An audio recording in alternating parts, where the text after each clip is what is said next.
Have you ever stopped to think if your home is really truly designed for the place you live? What if I told you that the very map architects rely on to make those decisions might be completely wrong? We're about to dive into a story about a flawed map, a massive region, and what it all means for how we should be building our homes. So take a look at this. This is the official bioclimatic map of India. For years, this has been the absolute go-to guide for architects and engineers. It divides the whole country into 6 climate zones, and that's supposed to inform every single design choice, from where you put a window to what materials you use. It's the blueprint. But there's a catch, a really big one. For a huge part of the country, a region bigger than many nations, this map isn't just a little off, it's fundamentally wrong. So the question is, how did this even happen? And what kind of problems does it cause? All right, so let's dig in. Where exactly does this map get it so wrong? Well, it all boils down to one massive, and I mean massive, oversimplification. Okay, check this out. On the left, you see the whole country, all 6 zones. Now on the right, we're zooming way in on the northeast region. And according to this official map, this entire incredibly diverse area is pretty much just one thing: warm and humid. And this is where it all just starts to fall apart. I mean, think about it. This region has soaring mountains, deep valleys, and sprawling plains. It's just common sense, right? The weather at sea level is going to be completely different from the weather up in the mountains. A one-size-fits-all label just doesn't work here, not even close. So, recognizing this huge flaw, a team of researchers decided it was time to get a real, accurate picture. They decided to build a new map from the ground up. Instead of just using a broad, generalized map, they went local, super local. They gathered detailed data from 30 different weather stations, all strategically placed to capture the true diversity of the climate across the whole region. And we're not talking about a quick snapshot either. They dug into more than 30 years of long-term weather data. That's decades of temperature, humidity, and rainfall records. They really wanted to make sure their findings were solid. So, after all that painstaking work, what did they find? Well, they uncovered something that the old map had missed completely. And this is the payoff. On the left, there's the old map, that one big blob of warm and humid. But on the right, well, that's the new map. Based on all that real-world data, it reveals not 1, but 3 totally distinct zones: warm and humid, cool and humid, and cold and cloudy. Now that looks a whole lot more like reality. Let's just break this down for a second. The actual warm and humid zone gets up to 30–35 degrees Celsius in the summer.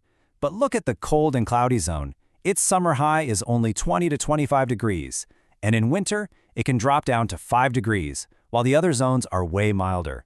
These are not small differences. We're talking about fundamentally different climates. And if you need more proof, it's right here in the charts. On the left, the temperature graph shows 3 clear, separate lines, one for each zone, and they stay separate all year long. The humidity chart on the right tells the exact same story. This isn't just a guess. This is the data screaming that these are 3 different climates.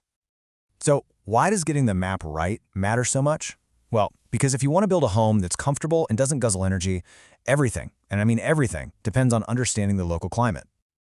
And that brings us to this really brilliant idea called passive design. It's all about designing a building that works with nature, not against it. You know, using sunlight for warmth, catching breezes for cooling, all to keep things comfortable inside without having to blast the AC or the heater 24/7. So, how does this play out in our new zones? Well, for the true warm and humid areas, this chart tells the story. For about 76% of the warmer months, passive tricks just aren't going to cut it. You're going to need mechanical air conditioning to actually be comfortable. Now, in the cool and humid zone, things are a little milder, but it's a pretty similar picture. That high humidity is still a huge factor. So even with good natural ventilation, you'd still be relying on air conditioning for about 70% of the summer to feel comfortable. But this next one is the real shocker. For the cold and cloudy zone, the problem is the complete opposite. Forget about AC. Here, you actually need passive heating strategies to stay comfortable, even during parts of the summer. Imagine building a house here based on the old warm and humid map. It would be an uncomfortable disaster. You know, this research does so much more than just redraw a map. It actually connects the dots between modern science and, well, centuries of practical wisdom. Because what this new, data-driven map really proves is something that local builders have known for generations. The traditional homes in this region were already perfectly designed for these distinct microclimates. And don't just take my word for it, it's right there in the research paper. The scientists noted that people living in traditional houses actually feel more comfortable than people in modern concrete buildings. Why? Because those homes were built with a deep, intuitive understanding of the local climate. You can see this wisdom just by looking at the homes. They used local materials like bamboo and mud. In warmer areas, they built houses up on stilts to maximize airflow.